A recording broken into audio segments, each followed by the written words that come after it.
जय हिमालय जय भारत। हिमालय लोग यूट्यूब चैनल में आपका स्वागत है और मैं हूं जर्नलिस्ट डॉक्टर हरीश चंद्र लखेड़ा। आप जानते होंगे कि बद्रीनाथ धाम में जो मुख्य पुजारी होते हैं रावल, वो दक्षिण भारत से होते हैं। यहाँ तक कि नेपाल में जो पशुपति नाथ जी हैं, वहाँ भी दक्षिण के ही पुजारी होते रहे हैं। बद्रीनाथ जी में यह परंपरा क्यों है, यही आज आपको बताने जा रहा हूँ। लेकिन जब तक मैं आपको आगे इस बारे में बताऊं, आपसे अनुरोध है कि हिमालय सभ्यता पर केंद्रित इस हिमालय लोग चैनल को सब्सक्राइब अवश्य कर लीजिए। बद्रीनाथ जो धाम है, वहाँ के जो रावल होते हैं दक्षिण के, बद्रीनाथ धाम में जो मुख्य रावल यानी मुख्य पुजारी होते हैं, वे भगवान आदि शंकराचार्य की जाति के या तो नंबूदिरीपाद होते हैं या चोली या मुकाणी जाति के ब्राह्मण होते हैं। और उनका स्मार्त धर्मावलंबी होना आवश्यक है, और जो खास तौर पर त्रावणकोर आदि क्षेत्रों से होते हैं। रावल को विवाह करने का अधिकार नहीं है, क्योंकि विवाह करके संतान पैदा करने में अथवा पातक हो जाने से रावल मंदिर में नहीं जा सकते।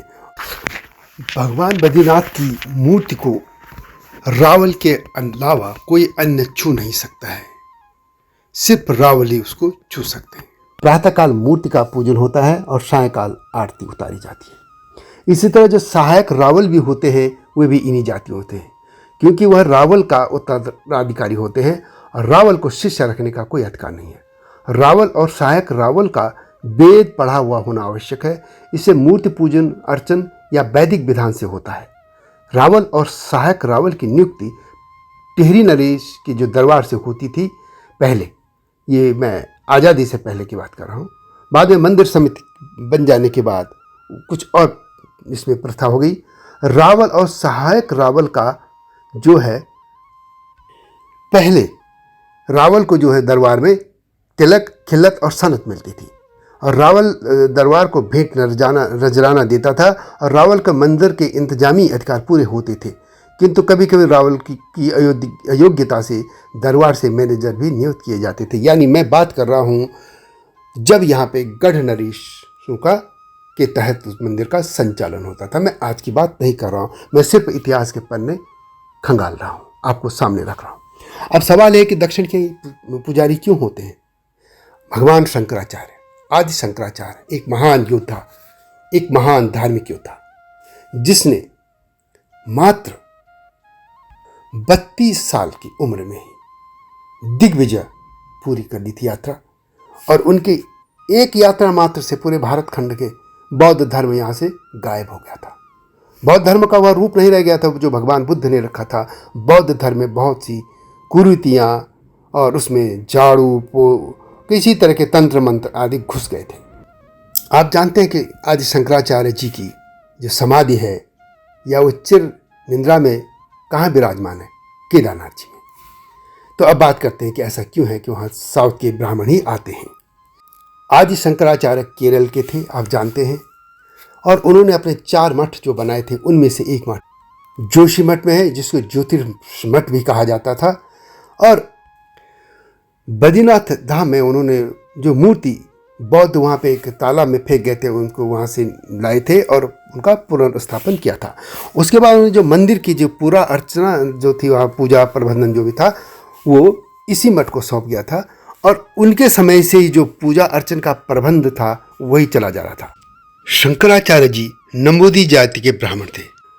जैसे कि आप जानते हैं कि कथा है कि वे उनके माता पिता ने भगवान शिव की प्रार्थना तपस्या करके पुत्र रत्न के तौर पर भगवान आदिशंकर को प्राप्त किया था। लेकिन उन्होंने बचपन पे ही संन्यास लेने की जिद पाल ली थी, और किसी तरह वे संन्यास लेने में सफल हो गए थे। तो अंत में उनकी माता ने उनको कहा, उनकी माता डर रही थी कि यदि वह सन्यासी बेटा हो जाएगा तो उनका अंतिम संस्कार कौन करेगा। आदिशंकर की माता ने कहा था कि यदि तूने सन्यास ले लिया तो तेरे हाथ से मेरी अंत्येष्टि क्रिया न हो सकेगी। मैं तू और शब्द इसलिए कह रहा हूँ कि आप सभी को एक चीज़ बता दूँ कि सबसे प्रिय शब्द हमारा तू होता है। हम भगवान को भी तू बोलते हैं, माँ को को भी, और बड़ों के लिए हम तू बोलते हैं। ये आप शब्द हमारा नहीं है, ये बाहरी सभ्यता का शब्द है आप, जो हमने अपने पे ऊपर लाद दिया है। हमारी हिंदू सभ्यता, सनातन सभ्यता में आप संस्कृत को देखिए, उसमें जितना भी महाकाव्य है सिर्फ तू और तुम है। तो खैर, मैं यहीं पे इसलिए कहा था कि अपने बेटे को उन्होंने कहा कि यदि तूने संन्यास लिया तो तेरे हाथ से तेरी अंत्येष्टि क्रिया न हो सकेगी। तब शंकराचार्य ने माता को वचन दिया था कि मैं सन्यासी होने पर भी अवश्य तुम्हारी अंत्येष्टि किया करूंगा।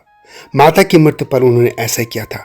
जब शंकराचार्य जी की माता का देहांत हुआ तब सन्यासी भेष शंकराचार्य ने अपने वचन अनुसार माता की अंत्येष्टि क्रिया करनी चाहिए, परंतु उनकी जाति के लोगों ने यह कहकर उनका विरोध किया कि यह शास्त्रों में यह उचित नहीं है, यानी सन्यासी किसी का भी अपनी माता पिता के साथ अंतिम संस्कार नहीं कर सकता है।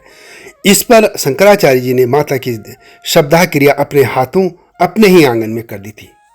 उस कालखंड में उनके दो नातेदार मनुष्य, जो एक चोली जाति का था और दूसरा मुकाणी जाति का ब्राह्मण था, उनकी माता के जो दाह संस्कार क्रिया में साथ रहे थे। इससे ही शंकराचार्य जी ने उन दो जातियों को भी अपने निर्माणित क्षेत्रों में अपनी जाति के साथ स्वत्व प्रदान किया था, और तब से बद्रीनाथ जी के ने भी पूजा उसमें यही प्रथा थी। यानी उसमें 3 जातियां जो भगवान शंकराचार्य दीज थे, नंबूदरी, चोली और मुकाणी, इन्हीं जातियों के लोग रावल बनते रहे हैं। इस तरह साउथ यानी दक्षिण भारत के पुजारियों की उत्तर भारत के मंदिरों में मुख्य पुजारी बनने की परंपरा शुरू हो गई थी। यह केदारनाथ जी में भी, बद्रीनाथ जी में भी और आगे पशुपतिनाथ जी में भी और भी बहुत मंदिरों में रही है। तो यह वीडियो कैसी लगी कमेंट में अवश्य लिखिए, और हिमालय सभ्यता पर केंद्रित इस हिमालय लोक चैनल को सब्सक्राइब करना न भूलना। अगली वीडियो की प्रतीक्षा कीजिए। लेकिन एक और बात, बद्रीनाथ जी पर अभी और वीडियो आपके पास आ रही हैं, उनको भी देखिएगा। अगली वीडियो की प्रतीक्षा कीजिए। तब तक जय हिमालय, जय भारत।